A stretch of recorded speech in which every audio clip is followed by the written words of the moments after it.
천조국.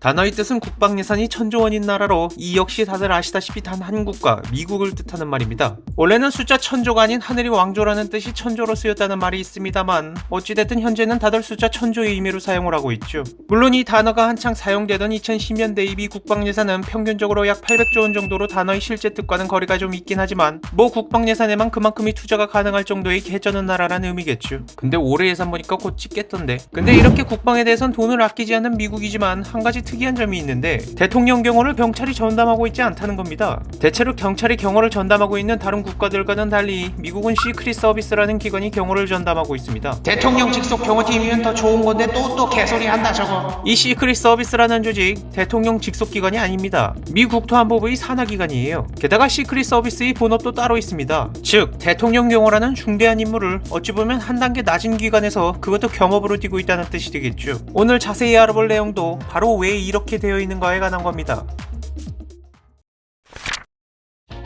미국에서 남북전쟁이 일어났던 시기입니다. 링컨 정부가 금과 은이 바닥나버린 북부의 경제를 해결하기 위해 그린백이라는 화폐를 발행했습니다. 가방 아닙니다. 뒷면이에요.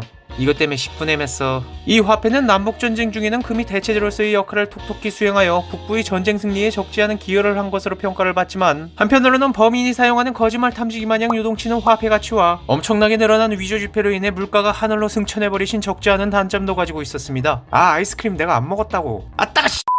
결국 공식적인 남북전쟁이 끝난 직후인 1865년 4월 14일 이젠 위조지폐 이수가 화폐의 3분의 1일 정도로 너무 커져버려 주정부와 연방보안청이 수사로 맡기엔 역부족이라 생각한 링컨은 새로운 연방정부급 수사기관 창설에 대한 승인을 내립니다. 참고로 이날 저녁에 링컨은 암살당합니다. 그로부터 약 3개월 뒤인 1865년 7월 5일 워싱턴 DC에서 미 재무부 산하기관인 시크릿 서비스가 창설됩니다. 이들에게 부여된 임무는 미국 내에서 유통되는 위조지폐를 색출하여 뿌리 뽑는 일이었어요. 실제로도 그들은 모든 것을 송두리째 뽑아내는 성과들을 거두었죠. 하지만 이렇게 승승장구하는 시크릿 서비스와는 달리 미 정부의 분위기는 뒤숭숭했습니다. 잠시 시야를 돌려볼게요. 1881년 9월 19일 미국의 제20대 대통령 제임스 에이브램 가필드가 돈으로 공직을 사려다 실패해 분노한 찰스 줄리어스 기토에게 암살당했고 1901년 9월 14일 미국의 제25대 대통령 윌리엄 맥킬리가 무정부주의자인 리언 프랭크 촐고치에 의해 암살당하는 사건이 일어납니다. 링컨까지 포함한다면 벌써 40년도 안 되는 사이에 3명이 대통령이나 암살을 당한 겁니다. 이로 인해 대통령 경호에 대한 문제가 대두되기 시작했어요.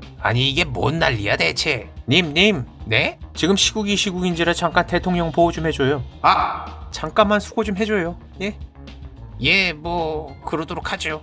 윌리엄 맥킬리 대통령 암살 이후 일단 위에는 시크릿 서비스의 대통령 보호를 요청했습니다. 비공식적으로요. 이후 대통령 경호 문제에 대해 고민하기 시작합니다. 그간의 경우는 대통령이 방문하게 되는 주의 경찰이 담당을 했는데 주와 주 사이의 경호 공백은 물론이고 경호 자체도 매우 허술한 상황이었어요. 이를 해결하기 위한 가장 대표적인 방법은 대통령 직속 경호기관을 설치하는 것이지만 이렇게 되면 대통령 권력이 커지는 것을 막을 수 없다는 문제가 발생하게 돼요. 미국 내에서 보자면 나라의 창설 계기가 영국의 독재 권력으로부터 자유를 되찾기 위해서였다고 볼 수 있는 데다 대통령 직책이 처음 생길 때도 가장 경계했던 게 권력으로 인한 독재였습니다. 대통령 권력이 비대하는 미국 내에선 절대로 바라지 않는 상황이었어요. 그렇기에 한 가지 절충안이 나옵니다. 대통령 직속이 아닌 부서에 전담 경호를 맡기면 되지 않겠냐는 거죠. 그럼 이걸 누구한테 맡기죠? 저기 대통령 경호를 언제까지 해야 되나요? 아직도 해결이 안 됐나요? 그거요. 님들이 계속 하는 걸로 됐어요. 예? 뭐라고요? 거의 1년 동안이면 이제 어느 정도 적응하셨을 텐데 괜히 다른 데 맡겨서 또 처음부터 시작하느니 그냥 계속 담당하시는 게 더 낫지 않겠어요? 아니 저기 잠깐 내 얘기를 좀 들어봐요. 지금 이게 뭐 하자는... 그럼 앞으로 수고하세요. 여보세요? 야! 이후 시크릿 서비스는 자신들이 본래 업무이던 위조지폐 단속에 더해 대통령 경호를 전담하게 되었고 이는 지금까지도 쭉 이어져 현재까지도 경찰이 아닌 그들이 경호를 전담하고 있습니다. 스토리에 MSG를 좀 쳐서 그렇지 시크릿 서비스 입장에서도 오히려 좋은 일일 겁니다. 현재 정부 조직 내에서 시크릿 서비스의 위치는 예전과 큰 차이가 없지만 그들이 권한은 꽤나 막강해졌거든요. 대통령 경호와 관련된 일이라면 경찰, CIA, FBI, 심지어 미군마저 통제할 수 있게 되었죠. 게다가 본업인 위조지폐 단속에 대통령 경호가 추가되고 나니까 이젠 대통령 경호용 장비를 들고 위조지폐 단속에 나서고 있다고 합니다. 참고로 올해 시크릿 서비스의 예산을 찾아봤더니 약 3.5조 정도 되더라고요. 네, 결국 겉모습은 위장일 뿐 힘을 숨긴 진짜였다는 말이겠지요. 천조국은 역시 천조국이란 소리입니다. 근데 이것도 결국 대통령 권한이 세진 거 아닌가?